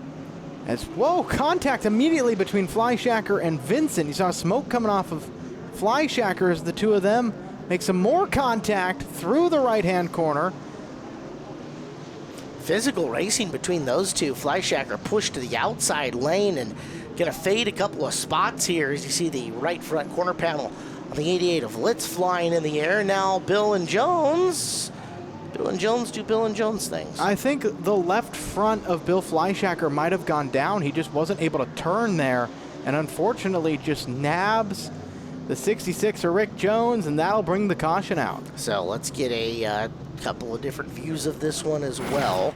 From the Yargis car coming into the corner and into the turn they go. There's the contact from that point of view. Here's from the back view of Yargis coming past it and into the turn once again. And you're right, left front of the Fleischacker car does look compromised at this point in time. So caution out and double them up one more time. Just take a couple of the principals out of the middle of it and shove them to the back if they can restart. Yeah, it's a tough break there for Rick Jones, who was having a pretty good race recovering from that early incident with him and Jacob Funk. As it's now the 5 of Borison, 72 of Talbert, 43 of Vincent. Quentin Borison looking to drive towards an ice cold Busch Beer, the official beer of NASCAR and Evergreen Speedway. Busch Beer, the sound of refreshment, crisp and cold as a mountain stream. Keep your fridge happy by stocking it with Busch and Busch Light. Busch. Shoulders out racing there from the 72 and the 43. You saw everyone loose on the restart. Fleischacker's up the track again, also holding up Captain Chaos. They seem to be continuing. Saw Guy Litz almost completely perpendicular to the rest of the course on the restart. He's falling back through the field. It's McKenzie working the low side against him. Our 14-car field has gotten a little thin here in the late stages of the races as attrition has taken part and knocked a couple of drivers out. Borison, Talbert, and Vincent 1, 2, and 3, and yet the intersection's still active despite the fact that we've lost a couple here in the late stages. 4 to go for Quentin in the 5 car. If Stinger 8 Racing has taught me anything, it's that the intersection is always active, no matter how many cars you have on track. Look at Dietz trying to rally her way back forward. Her season started out hotter than a ghost pepper. It's tamed a little bit here just beyond the mid-season point, but McKenzie's still battling, and opportunity here to sneak around Yargis for 4th would mean something for season points going forward. Yargis having a really good afternoon and evening, though, holding her off for the time being. Yeah, the 17X, as you mentioned at the top of the program, took the nose off of that car, and it's been doing pretty good since then. But no one as good as the one-armed bandit. Quentin Borison still in control. Best battle on track, Vincent and Talbert for 2nd. As they come through the intersection, it will be 1 to go. The white flag waves for Quentin Borison. Nice job to the one-armed bandit, taking control and never looking back here in this one, as he's just got a couple more circles to make. He'll get through the south portion of the turn, over to turning left, and Quentin Borison going to take the W ahead of Jeff Talbert and Sheridan Vincent, 2 and 3 here in the Monroe Grocery Outlet Super Stock Figure 8A main event. We'll talk to him down at the Angel of the Winds Casino Resort Podium. Oh, not yet. Hold on. Give him a couple more seconds. They got to do a burnout first, right? Burn it down. All right, now we'll go trackside. Nice little smoke show. To the podium. Winners interviews. What a crazy little race right there, huh? Yeah, that was nuts. So, where are you racing out of? Where's your hometown? Darrington, Washington. Darrington, up north. They don't want grizzly bears in Darrington, I'll tell you that much. So where's your, what are your sponsors for your ride tonight? Oh, I got a lot. I wish I had my phone or a piece of paper. First off, my wife. Can't do any of this without her. My Aunt Heidi, my mom, Grandma and Grandpa Horn, Gary and Rosetta Willis, Annie M's Dog Spa, Siskin Power Equipment. I'm forgetting some. Jake and Wanda, my in-laws, Westweld. I think that's it. Give it up for third place here in the Super Stock Final, Sheridan Vincent. Jeff, where's your hometown? Arlington, Washington. Arlington, up north as well. Shout outs to your sponsors tonight. Obviously got to thank my wife first. She's the only reason I'm able to do this. Stephanie's Hope. These people are amazing. You need to look them up, help them out, do everything you can. And then Bill Chuck Heating, my business. We do all heating, air conditioning. Just like Sheridan said, that was a pretty crazy race. In front and behind you, what are the keys or what were your personal keys in a figure eight race to stay your position and get on the podium? Pay attention and see where everybody else is going and don't go that way, because you're going to get collected if you're part of that. Simple as that. Give it up. Second place, Jeff Talbot. All right, Quentin, sorry to mix you up with the fugitive over there, but what year did you start racing? Oh, geez, probably before most people here were born, 1984. 1984. Steve, you were close. You said 86. Where is your hometown? Aberdeen, Washington. Aberdeen, Washington. Home of Nirvana. That's right. Sponsors you want to shout out tonight after tonight's big win? Yeah, Mary's Auto Wrecking, Mary's Auto Parts, Mary's Auto Sales. Mary right there, her husband Chris, they do everything for me. They provide a car. Oh man, if you guys, have to go to a wrecking yard, if you have to get a car towed, call her. Give her a call, because you know what? We wouldn't be out here without the help, and man, I got my friend Nick Damonides at Olympia Pete's house. He jumps on board with our 52 car, our other car that didn't make it tonight, but yeah, what a night. Yeah, if you only knew how the day started. Well, earlier in the heat races, you kind of stuck back a little bit. You didn't give it all you had. But for the race here tonight, it wasn't wire to wire. You came up from the back. What was some of the strategy in doing that, or was it just, as they said before, luck? No, just pay attention and be really patient. A lot of times the race will sort itself out. Sometimes you think you're not going to get anywhere and stuff, but I've learned if you stay really patient, hold a good line, and race everybody clean. They race it clean back, and it could be a lot of fun. Give it up for the Monroe Grocery Outlet Bargain Market Super Stock Champion, number 5, Quentin Borison. Our program continues here. Thanks for letting us entertain you on a Sunday night. Home Track Heroes on Seattle 11. Derek Todoroff sitting over here. Caleb Hart in this seat and ready to go for our Tire Pros Street Stock Division. 30 laps around the 3/8. Derek, who are we looking at for the starting lineup? We're being led by the Omni Contracting Solutions, number 72 of Brian Thornborough out of Arlington. The Ad Taxi, number 96 out of Lake Stevens of Tyler Hill. Row number 2, Chase Jones, the 14's rebuilt that car. He's out of Duval, sponsored by Whisper Cool. Next to him, the veteran Kenny Erickson. Car number 22 out of Tulalip, sponsored by Central Welding. Monroe O'Reilly's riding aboard the number 44 of Andrew Rivas. He's alongside the Tiger Construction 27 out of Green Bank of Jerry Hell. Row number 4 to the inside, the trademark RCS number 85 of Jim Fody. Outside of him, Austin Camp, car number 69 out of Monroe, sponsored by Milberg. The Redmond native, sponsored by Jason at Stingray Auto Repair of Redmond. The 03 is Blaine Fagerly. Alongside the 3, the Snohomish native Tire Pros, the shop of Arlington, on board, Jesse Jensen. And starting tail end, Charlie on the field. It's the Lang Auto Sport 06, Steve Potasic, out of Bothell. So we'll go 30 times around the 3/8 11 cars, duking it out for Street Stock Glory here on Home Track Heroes. These features are always fun. No matter how this field lines up, there's always something inevitably that happens, right? Action everywhere. That's the secret to them. So our Speedway Chevrolet pace car will dart off into the infield. Thornborough versus Hill at the front row of this. And off at corner number 4, we are green. Green flag in the air. You see the 72 and the 96 immediately going door to door here. Contact into turn number 1. It's the 22 of Kenny Erickson getting a good run there. 3 wide further back, and it's going to benefit the 3 car as Hill went off of the backstretch and into the dirt. The 44 Rivas might have gone into the infield dirt down the backstretch. Yeah, Hill was just trying to help us do a little landscaping off the back of it as Jesse Jensen is going to think about 3 wide. Erickson in that outside lane, Thornborough to the inside. Watch and see how it shakes here, but it's going to be Erickson with the advantage on Thornborough. Does he come downstairs to get the door closed? He does. Now lane open for Jensen, and Jensen putting it on full sail to try to drive away. A look off the GoPro facing away. Thanks, Brandy, on the shot. And a look as he drives away from Erickson and into position 2 already for Jensen. Jesse on the warpath in the number 3. The Tire Pros machine looking high on the 96 of Hill.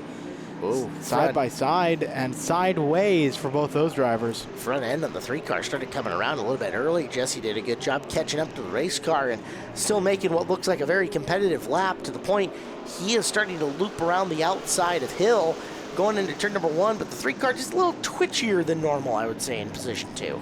Yeah, they're trying to figure it out as it looks like the 3 makes his way by. You could attribute some of that just loose condition to being up on a groove he's not used to running or not as comfortable in. But here we see the battle for second. Kenny Erickson trying to follow Jesse around the 96 of Hill. He's going to come under fire from the 85 of Fody in the process. Look at all the years of racing you had there, battling for third for just a second between Erickson and Fody. And the 2 of them going to run up on Megan Hill in the 96. And they're going to split the difference, making a Tyler Hill sandwich. Although Erickson cannot keep up the speed in the outside lane. So he'll fade back. That gives Hill position 3, but Fody, strong move to the inside. He's got second. Well-placed move, well-timed. See the 22 continuing to fight for a podium spot. Now under pressure from the 14 of Jones as well, but the 69 of Camp and the 06 of Potasic coming quick. Jones, after the Friday night portion of the Summer Showdown weekend, had to completely rebuild that race car. Here he is, thrashing hard to the inside. He's got the move on Hill. Will come right across the nose, and he'll take the position and bring Hill's teammate and car owner Austin Camp in with him as Erickson got it off the back end. Great save. Yeah, saw the steering wheel and hung on to her. As now Steve Potasic getting involved. Here's Potasic in the 06. Looking for room. Look out. Hill takes a shot to the left front. Fishtails and around in turn number 2. Caution flag comes. Yellow out for the 96 of Hill, and the contact as well involving the 22 of Erickson. Got a replay here riding along with Hill. And it just looks like the car steps out going into 1. Contact there. And as you mentioned, the fishtail spins it around. So Hill, one more look at the wreck from the up top camera, and you can see in the corner started coming around on him early. Erickson, just that little tap to get him straightened back out, and Hill, facing the wrong way, will go to the back of this pack. Jesse Jensen's taking the lead, but lots of racing between second, third, and fourth, and I think we're in for a good one moving forward. That we should be, as it is Jensen and Fody, Jones and Camp. Your first 2 rows, then it is Potasic and Erickson moving their way through turn number 4, looking to the flag stand. Green is out. 9 laps in, 21 to go as Jensen shoots and rolls forward. Fody to his comfortable inside position. You don't see Jim venture to the outside all that much, so comfortable around the bottom. That's where the 85 car will park for the time being. If it ain't broke, don't fix it. That's right. Well, it's been successful for him for many decades here around Evergreen Speedway. Chase Jones has got third, and Jones facing down Potasic. He's trying to dart underneath him, but Potasic trying to battle off Austin Camp in the outside groove. Yeah, it's a 2-front war for the driver of the 06. The Neon Machine still trying to find a way past Chase Jones, who run him very well. The rookie in the number 14. As, whoa, Fagerly gets loose there down the backstretch, keeps it underneath him. It's a beautiful save by Blaine Fagerly there as they work down the front straightaway. Potasic virtually putting some neon yellow and orange paint on the back bumper of the Jones car. He'll step out to the middle groove, go high down the back straightaway, and look for opportunity in turn number 3. Potasic rolls the nose up to the door, and now goes door to door with Jones down the front straightaway. Good battle for third between the 14 and the 06. Seems to be making gains in the apex of the corner, but mostly here on the run off of it. Down the backstretch and front stretch, you see him poke ahead in front of the 14 to Jones just by a nose. When they come off of 4, he will complete that pass, clear him, and go up into third. So your race leader, Jesse Jensen, second, Jim Fode, new third place, Steve Potasic, as we're coming into halfway. 15 down, 15 to go here in the Tire Pros Street Stock. Our program brought to you by Gene Johnson, plumbing, heating, cooling, and electrical. Can't say it big enough thanks to Gene Johnson. They have been huge for us all year long here on Home Track Heroes. It's the name you can trust since 1976 for quality service and peace of mind. Visit them today at GeneJohnsonServices.com. As they say, we're on it. Battle here for second right now between Fode and Potasic. Potasic washing up the track there through the apex of the corner. Fode keeping it grounded to his favorite low line. Continuing to hold off the 06 machine off of turn number 4. 13 to go as they're still chasing Jesse Jensen. So we know that Fode is an open motor in that car. We know that he is not one of the crate drivers here in the division, and you can see that horsepower when he gets that launch off the bottom of 4 specifically, and sometimes off the bottom of 2. Very few guys out-motor Jim Fode. He's as fast down the straightaways as anybody, but Potasic really cornering well to keep up that momentum as we're going to see a caution flag. That looked to be the 72 of Thornborough around in 3 and 4. Told the 27 of Helm might be involved with this as well. So there's Helm's car. And yep, Helm, as he was gathering it back together, touches the rear corner panel of Thornborough to draw that caution. So he just eclipsed halfway.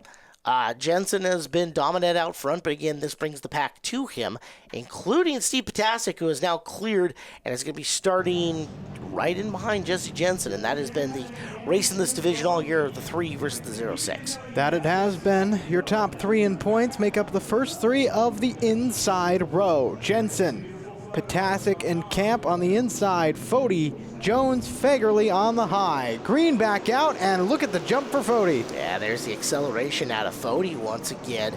However, it's all for naught. A couple of cars going to go hang out on the 5/8 for a second. Chase Jones had a good run going, but he checks out the grass, and Fagerly in the 03 went out there with him. Let's get another look from our great camera crew once again.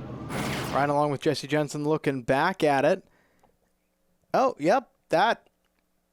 I don't have words for that one. It's weird. You never stuttered before. As they get into the corner, as they roll in and through, and I'll call a spade a spade. There's contact here. Now, watching me in the corner, the question is, was Jones going first? And I think that's a very clear no. So, oopses happen, and the 03 and the 14 will both go to the back if they choose to continue or can continue. And if not, well, they can, I don't know, share a hot dog flavored water in the pit area or whatever makes them happy. As we get ready to go back to green flag action. You are obsessed with that hot dog water. At the same time, it's making me happy. Jensen low, Fode high. Fode actually had the jump on him on the last restart. Let's watch him again this time. Drastically better for Jesse, as he'll lead the crew into the corner, and Potasic gets into the turn, starts leaning on Jim through the apex of 1 and 2. He's got that low lane that's worked out so well in this race, pushing Fode out of the preferred, and a little bit of contact there between Camp and Fode, stacking up the field further back. As a result of it, that's your battle for the third place spot right now between Austin Camp in the 69 and Jim Fode in the 85. Like we were talking about, Jim really does like the bottom side of this racetrack, and he was doing everything he could to get down there. It was a tight fit down there. Hard to say whether he was actually all the way clear or not, but made the move. Both cars drove away from it, and I think that's going to be the key at this point in time. As you're watching Andrew Rivas, the new owner of the car that formerly belonged to Mike Marthaler, starting to get his legs underneath him, and he's moved his way up and threatening a top 5 run here. Lots of sparks coming off of that one. It might be just bottoming it out. Rivas might be one of the world's tallest street stock drivers. I believe he stands at 6'4" is what he had told me. So he is cramming a big frame into that race car now. Height, not necessarily weight. He's not a twig of a guy, but he's not a gigantic guy either. Regardless, I don't think he weighs significantly more than Marthaler did, so there should be no actual reason for the bottom out just based on the new drivers. We got a caution in the front straightaway, and race cars facing all kinds of directions. Both of the tires on the left side of Jerry Helm are down. Saw sparks flying as he slid across the start-finish line. We ride along with Tyler Hill to see what happened. I'm not sure that gives us a much better explanation. Hill getting into the back of Thornborough afterwards. Yeah, Hill just... Here's the speed shot. Yeah, Hill was opting not to go any further or risk the car because he came to a relatively slow stop there, just wrinkling the nose a bit. So there's from the speed shot on the opposite side of the checkered flag, or the start-finish line. And his helm just kind of coming down. And then blowing both left side tires, I suppose. It can happen. Looks like we'll get one more, and oh no. The 3-car of Jensen, as we go to fire it back up, he had stopped the car and was unable to get it fired back up again. That's a game changer. Puts the ball very much in Steve Potasik's court. So I've got some connections on the Jensen crew, and I'll see if I can get word as to what might have gone down here. It is Potasik. You're now on the inside in the 06. Fody on the outside in the 85 as we come back to green. Camp versus Erickson for the third and final spot on the podium, at least for now, as they're scattering all of the winds coming into the corner. Fagerly was up into the wall down the front stretch. You saw the little bit of smoke fly as he made contact. Rivas there on the low side tags the 03, and Fagerly just saves it. Rivas slow. That's going to form a giant gap from 4th to 5th. As Kenny Erickson running right there in that 4th place spot with a huge gap back to 5th place, Andrew Rivas. Jones, despite having tire smileys from half the field down that race car here on the afternoon, still rolling as well, as here's Erickson working over the back end of Camp in the 69 car, touches the right rear corner panel, now looks to the inside as Erickson speeding up here in the late stages, this time by 6 to go for Steve Potasik. Word coming from the Jensen crew, problems in the electrical system, something in the wiring went bad and just jumped up at a bad time for him to knock him out of this one. So that is a tough break for the driver of the 3. So it is Potasik with now coming to 5 to go. 42 at the best battle on the track for 3rd between Camp and the 69 and the 22 of Erickson. Potasik, Fody, and Camp, your top 3, as you mentioned, with Erickson there.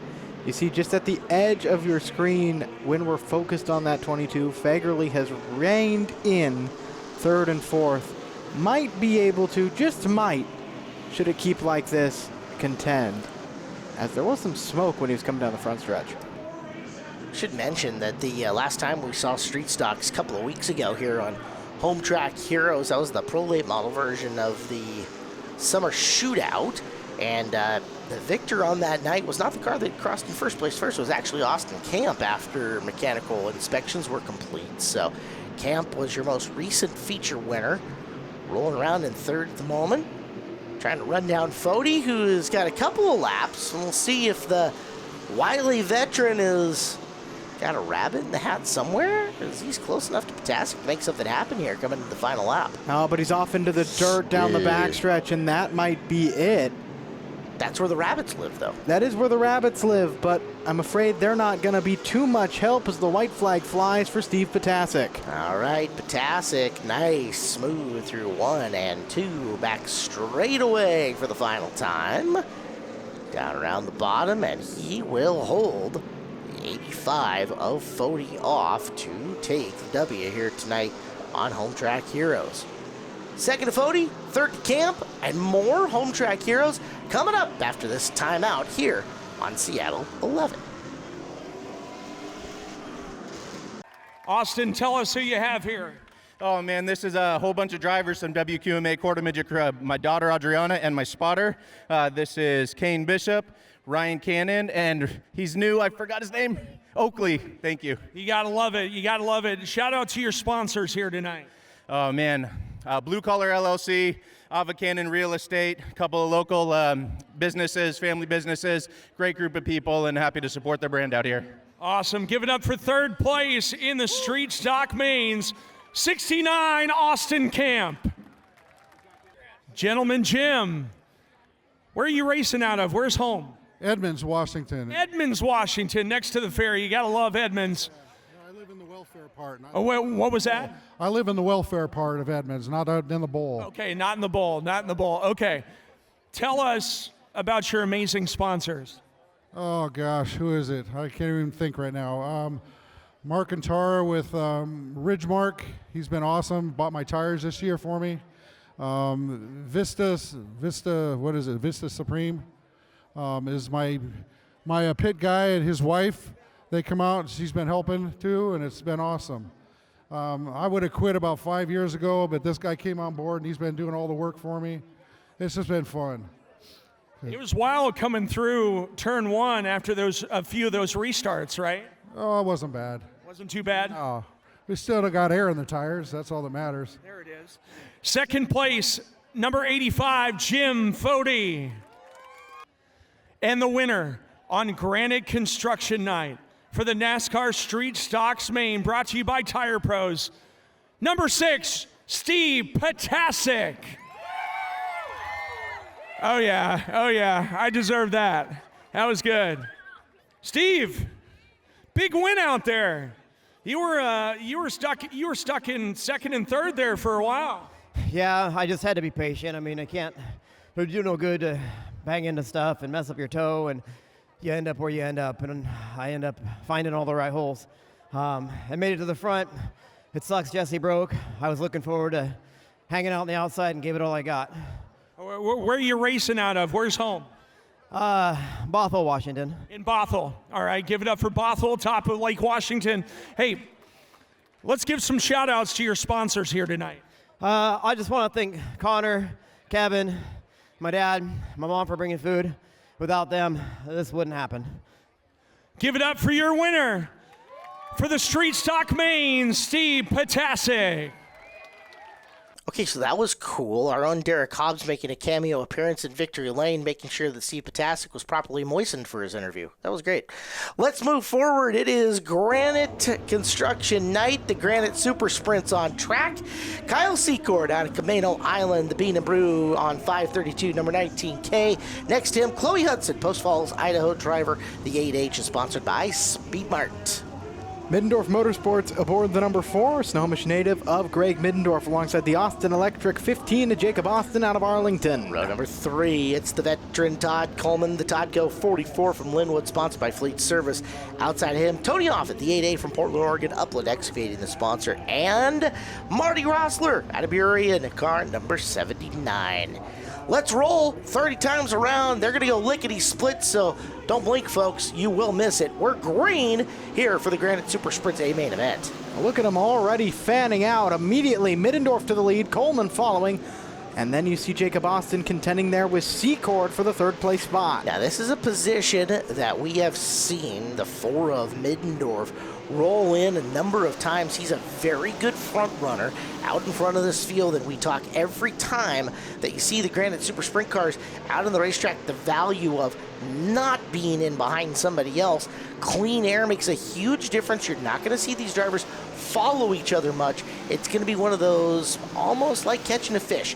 Reel them in, reel them in, reel them in, and then one big move to get the fish up in the boat or to get around the driver in front of you at the very end, because off the back of those big old top wings, there's lots of turbulent air that gets kicked up and around the racetrack, and it makes your sprint car very hard to handle. The 8A of Offit is pulled off, but we still maintain the other 6. As our battle up front is Middendorf and Coleman. We've already ticked 4 laps off this quickly. You mentioned it going lickety-split. They are just flying around this track. They are the fastest cars you will see at Evergreen Speedway over the course of the year, and this is a preview for our War of the Wings show coming up on next week's edition of Home Track Heroes, where we up the stakes and up the dollar value as well as the main event. We'll tell you about that coming up in just a little bit, as it is Middendorf. Coleman, a feature winner on the year, trying to hunt him down about, I'm going to say 4 car lengths back. They're from Middendorf at the moment. See if Todd can figure out the combination to close. But then you got to find the line to get around him, and if Middendorf doesn't move, that means Coleman's either going to have to shoot the gap on the inside or loop around the outside at the right given opportunity. Austin's hopped up into the 3rd place spot. Secord running 4th. Hudson in 5th at the moment. Take a look from the in-car camera of Coleman, and you're going to see how fast this straightaway goes. Yeah, straightaway starts there, and you're already cornering before you could literally get halfway into reciting the alphabet. Yeah, they are just flying around this racetrack. You can't state that enough. These things are so quick. Back when they used to run the 5/8s, their fastest time on that big track comparable to the fastest late model time on our 3/8 oval. They are that quick. I remember years ago when we had the King of the West 410s here in attendance. We put them on the 5/8s. We had the late models there the same day, and you know, no disrespect to the late models, we know how fast and how awesome those cars are, but then you had the sprint cars on the track at the same time, and you went, ooh, that's quick. So on the left-hand side of your screen, I believe you've got a battle between Secord and Hudson going on, and this is for second. Here's Jake Austin. Austin to the outside of Coleman. As those two will battle, you've got the in-car from Coleman. Austin, good job, drives around the outside of him and into position 2. So Austin strong tonight, good enough to drive around Todd. And now we're coming into traffic. Here's Middendorf, threads the needle up and around Hudson and trying to work further forward on the field. Austin makes it work there, trying to build a foundation from which to grab at Middendorf's lead. Still chasing down the number 4. Look how much the 15 is closed. That's Rossler that they just got past, who's starting to figure out the combination on the 79 car as they go on. So Middendorf and Austin down the back straightaway, now clear of the slower traffic for the time being. And Austin closing speed is wicked right now. Recent feature winner with the Washington Midget Racing Association for Carl Peter. Jake Austin, confidence is high right now. Let's see how he does in the sprint car, hunting for his first Granite Super Sprints win. He's on the rear tail tank of Middendorf, entering turn number 1. You can see him duck out of line. It's an outside-in move, shoots the gap down low, but Middendorf there to make the block. See immediately how much that car slows up once it falls in line behind the 4. Like you were talking about, that much wind just hitting the top immediately. They're continuing to cut through the air. Look at Austin trying to find a way on through. Austin rolling in and through the middle. Can he get up and around the outside? He can't. He's going to make a move to the inside. No dice that time by, as Middendorf says, not so fast, my friend, coming through turn number 2. Yeah, Middendorf going to start to pull away once again, trying to build a lead, get further and further away from the driver, the number 15. But Austin not letting him, continuing to keep the tether. We're going to be down to 10 laps to go the next time they cross the start-finish line, as they've looped in and underneath Secord once again. Here's your leader, Greg Middendorf. Jake Austin looking for the combination to get by him. Self-owned operation, self-funded for both of these guys. Trying to push their way into victory lane at Evergreen Speedway. Austin down low again, into 1. Blows past going into the corner and gets on by Austin into the lead. New race leader Jacob Austin in the number 15, the 4, Middendorf running. They're in second now. So down the front straightaway as Austin has taken the lead here in the Granite Super Sprints. And of course, a big thank you to Granite Construction, the proud sponsor of our Super Sprint Car Series, celebrating over 100 years in business. Granite Construction, an award-winning company, a great place to work. Find your dream job today at graniteconstruction.com. Austin here is going to have 6 to go, and he makes it back to the line. 24 down with Middendorf. Running in second, Secord in third. Would you say he's constructing a great win? I would. Nice, well done.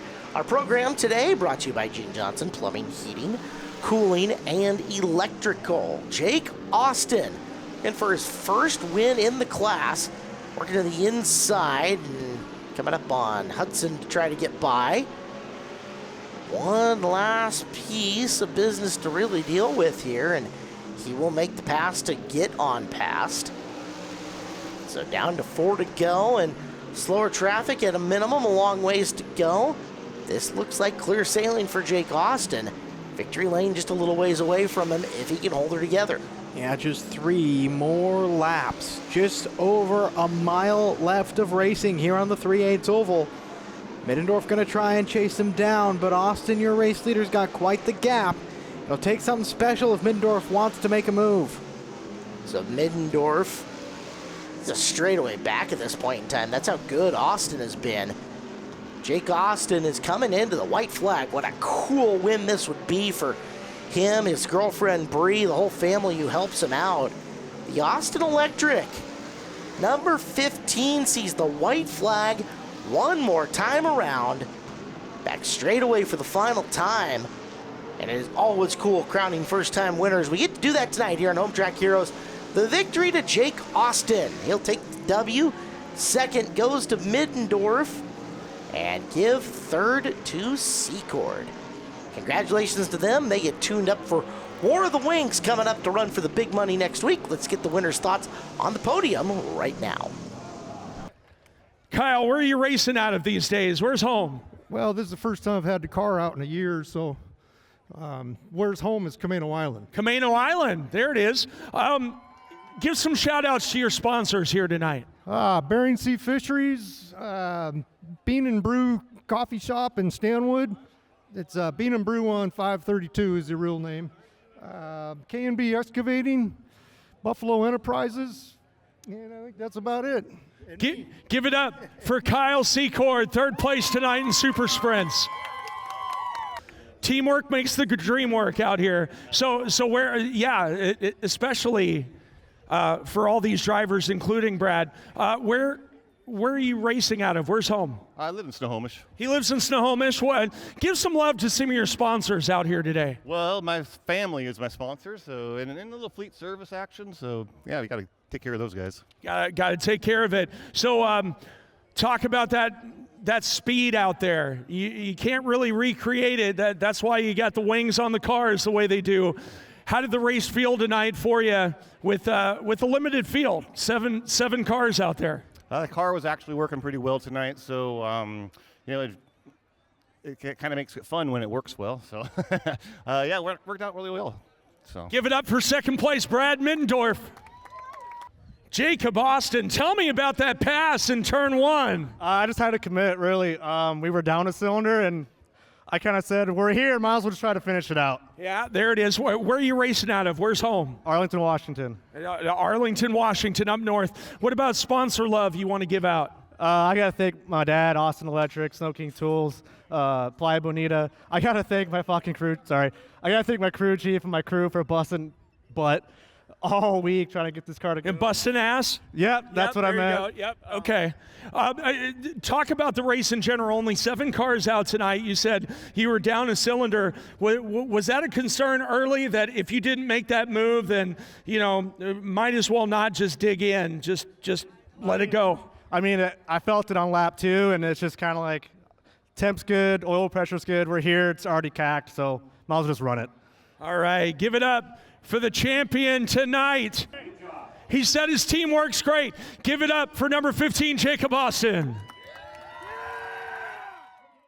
Super cool for Jake, and again, love crowning first-time winners here on Home Track Heroes. Well, DT, it was a preview for next weekend's $15,000 War of the Wings program coming up here on Home Track Heroes. That's going to be awesome. Oh, that it will. War of the Wings, sure to be a great show, as you mentioned, for $15,000. 3 different open wheel classes making the journey here. That's right. Focus Midgets will be on hand. The Can-Am Sprints will be on hand. We'll also have a little figure 8 action. Stinger 8s are coming up, and the Legends will be on the card as well.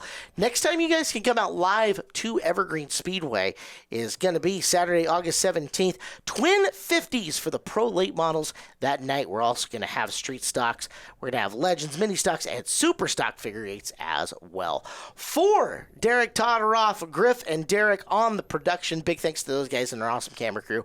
My name is Caleb Hart. We will see you next Sunday night here on Seattle 11 for Home Track Heroes. Thanks for watching Evergreen Speedway's Home Track Heroes on Seattle 11. Join us next week for more great racing from Evergreen Speedway.